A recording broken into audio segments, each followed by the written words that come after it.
अस्सलाम वालेकुम नाज़रीन, टू द पॉइंट के साथ मैं हूं मंसूर अली खान। इस खुसूसी प्रोग्राम में आपको खुशामदीद कहेंगे। प्रोग्राम टू द पॉइंट की पूरी टीम की जानिब से आपको बहुत बहुत ईद मुबारक।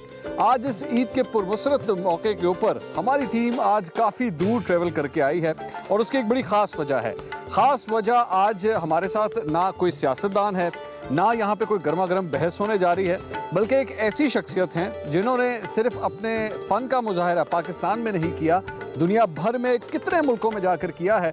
और आज तक सिर्फ अपने फ़न की वजह से अब वो नहीं पहचाने जाते, बल्कि जो उन्होंने एक ऐसा गाना गाया है जिसकी वजह से उनको रातों रात सियासत के मैदान में भी इतनी शोहरत मिली है जिसका शायद कोई और सानी आपको नहीं मिलता। आज हमारे बड़े खुसूसी मेहमान हैं पाकिस्तान तहरीक इंसाफ के लिए खूबसूरत गाना गाने वाले अताउल्लाह खान ईसा खेलवी साहब। सर बहुत शुक्रिया। अस्सलाम वालेकुम सर, आपको बहुत बहुत ईद मुबारक। बहुत शुक्रिया मंसूर भाई, आप मेरे गरीब खाने पे तशरीफ़ लाए और आपकी तवज्जुह से मेरे सारे सुनने वालों को दिल की गहराइयों से ईद मुबारक हो और अल्लाह करे वो ऐसी बहुत सारी ईदें देखें और अल्लाह हमारी धरती को कायम रखे इस खूबसूरत मौके पे। मुझे सबसे ज़्यादा खुशी मैं अपने व्यूअर्स को बताना चाहूँगा कि जब मैं ईसा खेल में यहाँ पर हम ट्रेवल करके आए तो हमने और बहुत से लोगों के नाम सोचे कि शायद इस धरती से और कोई बड़ा नाम यहाँ से निकला हो। नाम तो बहुत थे, लेकिन जितनी शोहरत आपको मिली और ईसा खेल का नाम आपकी वजह से आज पूरी दुनिया में इतना जाना जाता है और कोई ऐसी शख्सियत नहीं है। तो अल्लाह जल्ले शान की करम नवाजी है आपके फैंस के लिए और पाकिस्तान तहरीक इंसाफ के चाहने वाले, क्योंकि हर दफ़ा वो आपका गाना सुनते हैं, झूमते हैं उन जलसे जुलूसों के अंदर। ये बताइएगा इस सफ़र का आगाज़ किस तरह हुआ था, क्योंकि जहाँ तक मैंने थोड़ा बार आपके बारे में पढ़ा, आपकी फैमिली कुछ ज़्यादा खुश नहीं थी जब आपने गानों का आगाज़ किया। नहीं, आपने देखा मेरा इलाका अब तो लाहौर में अब कर रहे होते तो शायद वो महसूस ना होता जिस तरह अब आके आपको महसूस हुआ होगा कि यहाँ का रस्म व रिवाज, उठना बैठना। 1996 से जिस तहरीक इंसाफ की बुनियाद रखी गई थी, आज 2018 के हवाले से कहते हैं कि शायद अगली हुकूमत जो है वो इन्हीं खान साहब की होगी, तहरीक इंसाफ की हुकूमत होगी। आपने उनका जवाल भी देखा, आपने उनका उरूज भी देखा। इमरान खान साहब को कैसा पाया है इंसान के तौर पे, एक सियासतदान के तौर पे, एक कप्तान के तौर पे? मंसूर भाई, उनकी हुकूमत आए या ना आए मुझे इस बात से कोई गरज नहीं। इब्तिदाए दोस्ती में हम परखते हैं मिजाज, दोस्ती के बाद फिर हमने कभी सोचा नहीं। तो जो ताल्लुक़ ज़हनी रूहानी मोहब्बतों का जो ताल्लुक़ था वो है और इंशाल्लाह रहे। और आपने फिर वो एक खूबसूरत गाना बनाया खान साहब के लिए जो कि आज हर जलसे में गाया जाता है, और जब तक वो गाना प्ले ना हो खान साहब जलसा गा के अंदर तशरीफ़ नहीं लेकर आते। मेरे सुनने वालों की मोहब्बत है और खान साहब की मोहब्बत। तो अगर आपके सुनने वालों और हमारे सुनने वालों के लिए अगर वो गाना अगर आप पेश कर दें, हमारी एक छोटी सी फरमाइश आपकी। हाजिर हाजिर। शुक्रिया।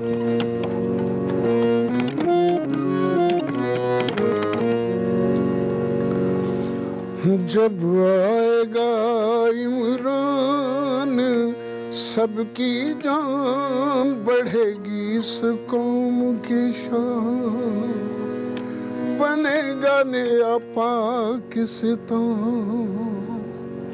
बनेगा नया।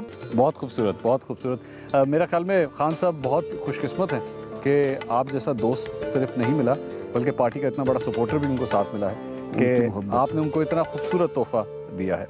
नाज़रीन, अताउल्लाह खान ईसा खेलवी साहब हमारे साथ मौजूद हैं। खूबसूरत बातों का सिलसिला जारी है। ईद के दिन के हवाले से भी हम गुफ्तगू करेंगे कि किस तरह ईद मनाई जाती है, और इसके साथ साथ इनके जो मशहूर गाने हैं कुछ उनकी तारीख़ के हवाले से भी बात करेंगे।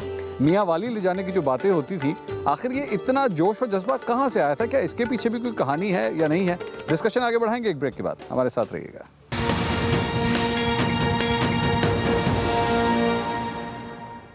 नाज़रीन, welcome back after the break to the. मेरे हालात ने मुझे वो भी करने की इजाज़त नहीं दी कि तुम अपने तक भी नहीं महदूद रख सकते। ये काम ही गलत है। अच्छा। ये काम एक मखसूस टोले का है, मखसूस लोगों का है। वो जिस ज़ुबान को इस्तेमाल करते थे, जो गैर पार्लिमानी ज़ुबान बोलते थे, वो मैं बोल नहीं सकता। ठीक। लेकिन मेरा जो अंदर का एक तहरीक थी मेरे अंदर, उसने मुझे चैन से बैठने नहीं दिया। फिर महरूमियों का एक लामतनाही सिलसिला, जो जैसे आपने ख़ानदान से 16-17 साल की उम्र में फ़ारिग कर देना और फिर उस उम्र में जब खेलने के दिन होते हैं तो बंदा एक प्रैक्टिकल लाइफ में आ जाता है। वो एक फिर मेरे इलाके में आप देखें इस वक्त भी बहुत महरूमियाँ हैं। अच्छा, आप जब ये आप स्ट्रगलिंग फेज में थे, क्या होता था? आप जाते थे रेडियो पे, आप जाते होंगे, पीटीवी जाते होंगे, उस दौर में तो यही एक दो मीडियम्स थे जी। जहाँ से आप मंसूर भाई उस वक्त तो पीटीवी था और रेडियो पाकिस्तान था। ठीक है। तो पीटीवी ज़रा बाद में है, पहले रेडियो पाकिस्तान था। तो उसके दरवाजे पे नॉक करते थे, वो कहते थे आपको कुछ आता है? तो मुझे आता तो कुछ नहीं। जो किसी भी आप शोबे में जाते हैं, ज़ाहिर है उसकी डिग्री लेते हैं, कुछ जो उसकी डिमांड होती है उसको पूरा करते हैं। तो इसकी जो डिमांड थी कि तुम्हें ABC आना चाहिए, मालकाउंस का पता लगाना चाहिए, बहरमी क्या होती है, इस तरह की चीज़ें जो रागों में इस्तेमाल होती हैं। आपके पास टेक्निकल नो-हाउ नहीं? कुछ नहीं। ठीक। मेरे पास मेरा दिल था, मैं चाहता था कि मैं बाकायदा सीखूं, लेकिन मेरे हालात नहीं थे कि मैं सीखूं। तो फिर मैंने अपने लिए आसान रास्ता चुना कि उस वक्त जो हिट सिंगर थे मैंने उनके गाने गाए, और फिर थोड़ा सा मुझे कुछ शऊर आया तो फिर मैंने फोक इकट्ठा करना शुरू किया। और वो एक ऐसी चीज़ थी जहाँ से आपका वो और फिर म्यूज़िक उस वक्त यानी आज से जो 30, 35, 40 साल पहले जो मेरा दौर था और म्यूज़िक आगे आ रहा था जिस तरह के, तो उसको मैंने वो कपड़े पहना के अपने सुनने वालों के सामने पेश किया, तो उन्होंने मुझे इज्जत बख्शी। मुश्किल सवाल अब आपसे ये करते हैं, ये बताइए कि ईद का आज दिन है और आपने फोक सिंगिंग की ही आपने बात की, कोई ऐसा गाना जो ईद से जुड़ा हुआ हो या ईद के इस त्यौहार के सिलसिले में हो? ईद के मौके पे एक बहुत अच्छा था, वो भी इसी महरूमियों से रिलेटेड है। अच्छा। कि मैं उसमें ये है कि मेरी ख्वाहिश है कि मैं अपने महबूब जो मुझसे रूठा हुआ है, जब मुझसे दूर है हालात के पेश नज़र, तो किसी तरीके से मैं उसे मना पाऊँ, जो उसे मैं अपनी फीलिंग्स को बता सकूँ। तो वो मैं आपको दो शेर सुना देता हूँ।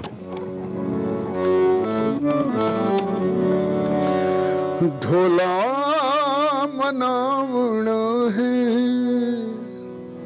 ईदा तो पहले पहले, वो आज ईद का दिन है, मैं कब से कोशिश कर रहा हूँ कि मना लूँ, लेकिन मना नहीं सका। ठीक। तो वही फीलिंग में उसे।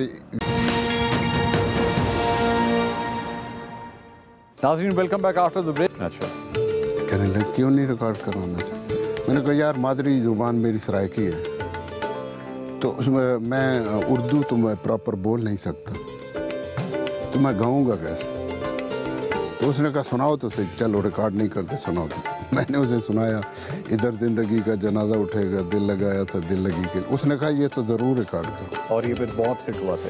और उसी ने फिर मुझे इंटरनेशनल सिंगर बना दिया, क्योंकि उस वक्त मेरी मादरी ज़ुबान को इतना वो नहीं था, लोग समझते नहीं थे और कहते थे कि ये और तरह की ज़ुबान है। तो फिर उन्हें एक एल्बम था उर्दू का, 3 एल्बम थे सराइकी के, तो उस उर्दू वाले ने मुझे इंटरनेशनल सिंगर बना दिया। कोई आपकी पसंद का उर्दू का गाना अगर आप सुनाना चाहें? मैं जैसा कि आपको बताया कि मैं अपने शहर से 2 किलोमीटर बाहर बैठा हूँ। जी। ये घर मैंने खुद अपनी मेहनत से बनाया है। तो क्योंकि वो ख़ानदान वाले मुझे पसंद नहीं करते थे, तो मैं उनके करीब रहूँ तो मैं बाहर निकल आया। तो इब्ने इंशा की एक नज़म है बहुत मज़ेदार, मैंने बहुत गाई है, बहुत लोगों ने पसंद की, उसका मैं एक अस्थाई अंतरा आपको सुना देता हूँ।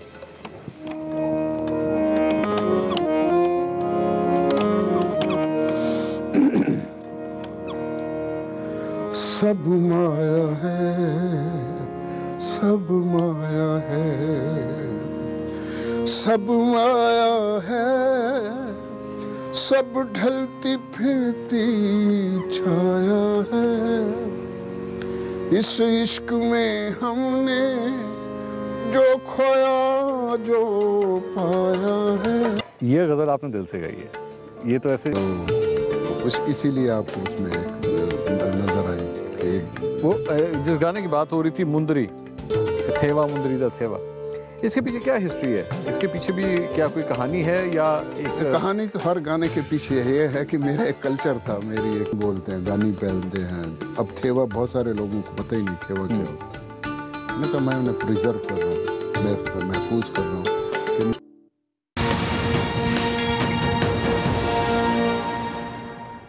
नाज़रीन welcome back after the break. To the point में एक बार फिर आपको नहीं पसंद आया, दूसरी दफ़ा गाया कुछ और का उतार चढ़ाव मुझे पसंद नहीं आया, तीसरी दफ़ा मैं गाया तो फिर मैं कदर मुतमईन था कि बेहतर है।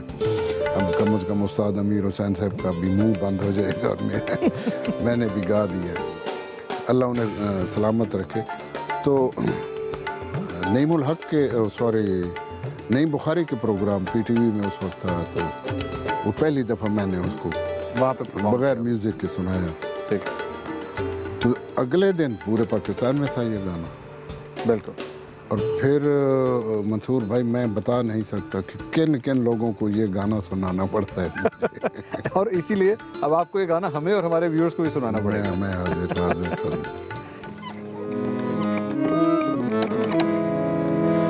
कमीज तेरी काली नी सोने फुलां वाली, भावे वसे तू वलैत असा करनी नहीं रहते, तेनू लेके जाना शुक्रगुजार हम कि आपने हमारे लिए वक्त निकाला, ईद के इस पुरमसरत मौके के ऊपर भी आपने हमारे लिए टाइम निकाला। और सबसे बड़ी बात यह कि आपके घर आके इतने खूबसूरत घर को, ये आपका घर उतना ही खूबसूरत है जितनी आपकी आवाज़ खूबसूरत है। अल्लाह आपको सलामत रखे, मेरे सुनने वाले सलामत रहें। मैं आपका एहसानमंद हूँ कि आपने इतना सफ़र किया मेरे लिए, और इस ख़ास मखसूस दिन के लिए, ईद का दिन आपने मेरे साथ गुजारा, मेरी खुशकिस्मती है। अल्लाह आपको सलामत रखे, बहुत शुक्रिया। सुनने वाले सलामत रहे। और आप सिर्फ पाकिस्तान के लिए कैसेट नहीं हैं, बल्कि इमरान खान साहब, उनका सियासी करियर आगे जिस तरह भी जाए, लेकिन आपका वो एक गाना जो है वो पाकिस्तान तहरीक इंसाफ के लिए भी एक बहुत बड़ा एसेट है। बहुत शुक्रिया आपका। नाज़रीन हमारे आज ये खुसूसी मेहमान हमारे साथ मौजूद थे, बड़ा मज़ा आया इनके साथ बैठ के बातें करने का, और बड़े डाउन टू अर्थ आदमी हैं। मैं क्योंकि अब तो इंटरव्यू ख़त्म हो चुका है, लेकिन ये कहना बहुत ज़रूरी है टीवी के ऊपर, इनके अंदर वो जो टिपिकल आर्टिस्ट के अंदर, कुछ आर्टिस्ट के अंदर आपको एक नज़र आता है कि वो जब इतना टाइम लगा लेते हैं और उनके अंदर एक गुरूर आ जाता है, वो बात तक सही तरह नहीं करते। आज भी ईसा खेलवी साहब उसी जगह पे ईसा खेल के अंदर ही मौजूद हैं, अपनी जड़ों के अंदर ही मौजूद हैं, इसी मिट्टी से उसी तरह ही प्यार करते हैं, और शायद यही वजह है कि खुदा ने इनको ऐसी शोहरत से नवाजा है। प्रोग्राम टू द पॉइंट से अब तक इतना ही। अल्लाह हाफ़िज़।